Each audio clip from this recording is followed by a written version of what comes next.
The war in Ukraine is still raging. May 23rd, 2026, Lyman direction, Signum Battalion, Russian infantry still trying to push forward in small groups, using the vegetation for cover, moving low, staying off open ground. It doesn't help. Signum's reconnaissance drones find them before they reach Ukrainian positions. The FPV follows. Every assault attempt stopped before it can form. Every group that enters this sector is located, tracked, and struck. This is what holding the Lyman front looks like. Not a single decisive engagement. A constant, methodical pressure that stops every advance before it starts. This footage captures one of the most striking moments on the battlefield. After spotting a drone flying through the night sky, the soldiers managed to bring it down with concentrated gunfire.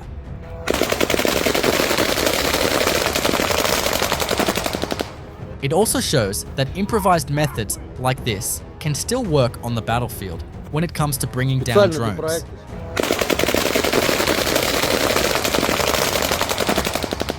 A Ukrainian FPV drone waiting in ambush on the ground spots a Russian soldier stepping out of a shelter for a break. The drone lifts off and strikes before the soldier understands what is happening. MANTICORA Battalion, 2 Russian soldiers resting in their position, unaware that a reconnaissance drone is already watching them from above. At first, they seem to sense something. They stay calm and barely move, hoping not to draw attention. But by then, the FPV drone is already on the way. The moment they finally spot it approaching, both soldiers try to escape. The first is struck almost immediately. The second manages to get some distance and briefly survives the initial attack, but only for a moment. A second FPV drone quickly catches up to him. Within minutes, both soldiers are gone. This footage reveals a lot about the condition of Russian infantry on the front line. Magyar's birds, drone operators, track soldiers moving through open terrain in the Donetsk region. Spotted, followed, and struck one after another. But what stands out here is not just the attacks, it's the soldiers themselves. Many of the faces visible in this footage are clearly middle-aged or older.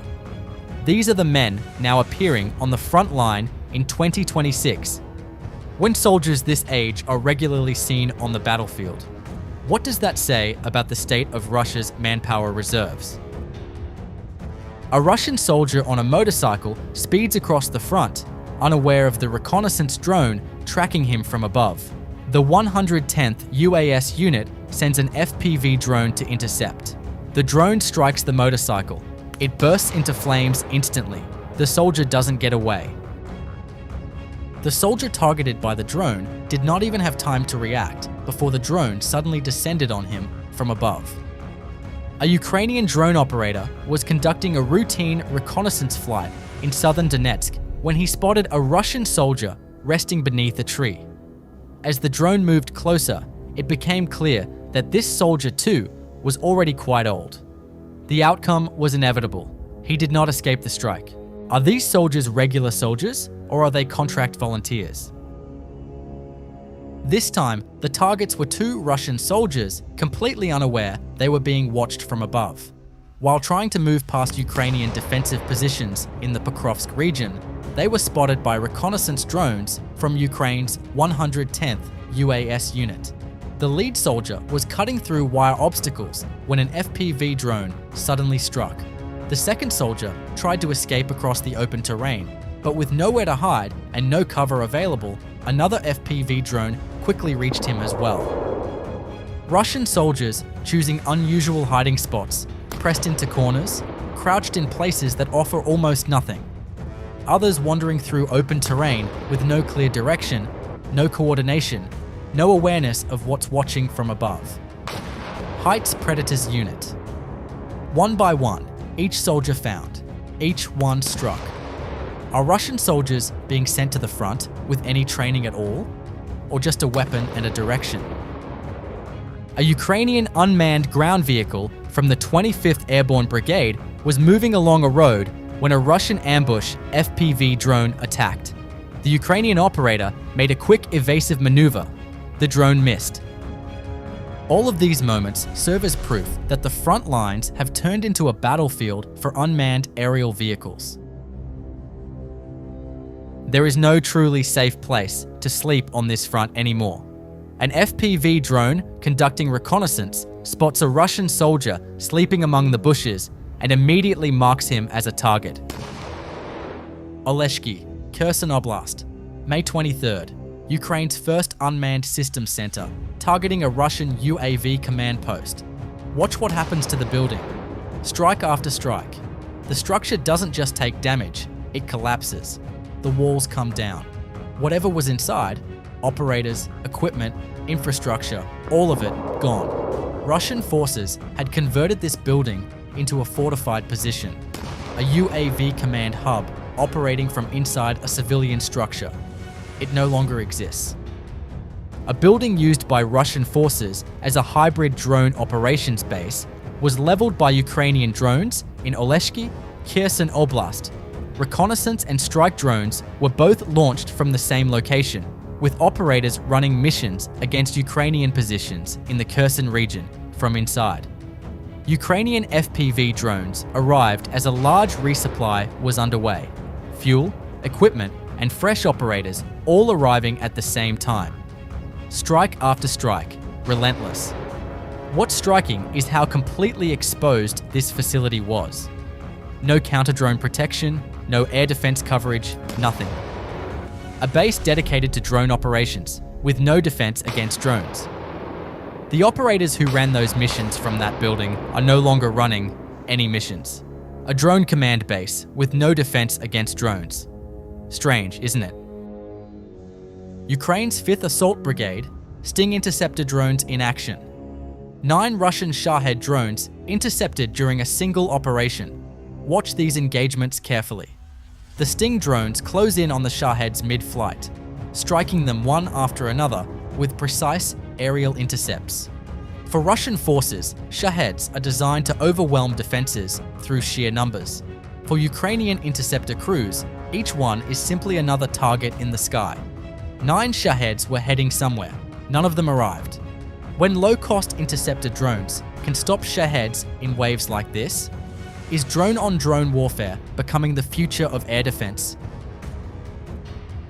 A coordinated operation by Ukraine's SBU and the first separate unmanned systems center struck multiple Russian logistics targets across the Luhansk region. SBU intelligence teams identified coordinates, and Firepoint 2 drones delivered the strikes. Targets included a train, fuel storage tanks, ammunition depots, repair bases, and telecommunications infrastructure. A troop deployment point, a UAV repair base, and a police building were also hit. Russian casualties exceeded 80. The fires were detected by satellite monitoring systems, intelligence plus precision drones. One operation, an entire logistics network disrupted. Magyar's birds, Ukrainian FPV and fiber-optic drones covering the logistics routes across the Pokrovsk, Donetsk, and Lyman triangle. Every military vehicle that moves toward Russian frontline positions enters strike coverage. The same mistake, repeated. Russian forces keep sending vehicles forward along the same routes, and the drones are always waiting. The supply runs that don't complete mean frontline units run short on fuel, ammunition, and equipment, without a single direct engagement at the contact line. Novorossiysk, May 23rd, and Ukraine's drone forces hit multiple targets simultaneously overnight. The Grushova Bulka oil depot, the largest oil storage facility in the Caucasus, holding 1.2 million tons of petroleum products, struck and burning. The Sheskari's oil terminal hit in the same operation. Novorossiysk handles roughly a fifth of Russia's entire crude oil export volume, both major terminals targeted in one night. But the naval targets stand out. The frigate Admiral Essen, a Caliber cruise missile carrier that has been used to strike Ukrainian cities, reached inside Novorossiysk naval base. A Project 1239 hovercraft missile carrier also struck in the same operation. On the same night, an OSA air defense system destroyed in Donetsk, the 21st Russian air defense element eliminated in May. a rear logistics hub in Luhansk, a UAV command post in Kherson. When Ukraine can simultaneously strike a caliber-capable frigate, the Caucasus's largest oil depot, and air defense systems in a single night, how much of Russia's Black Sea capability is still operational? That's everything for today. May 23rd, 2026, day 1550 of this war. Russian total losses since February 2022 have now crossed 1,353,860 personnel, with 950 casualties recorded in the last 24 hours alone. Tonight, Ukraine struck Novorossiysk in one of the most significant naval and energy operations of this war. The frigate Admiral Essen and a hovercraft missile carrier were both reached inside the naval base. The Grushova Balka oil depot, the largest in the Caucasus, holding 1.2 million tons of petroleum products, and the Sheskari's terminal both struck simultaneously. Novorossiysk handles roughly a fifth of Russia's entire crude oil export volume. On the ground, 21 Russian air defense elements destroyed by Ukrainian drone forces in May alone. A UAV command post in Oleshky eliminated. Over 80 Russian personnel confirmed in a single SBU strike operation in Luhansk. The front holds. The drone war never stops. Subscribe for daily Frontline coverage. No agenda, just the facts. See you in the next one.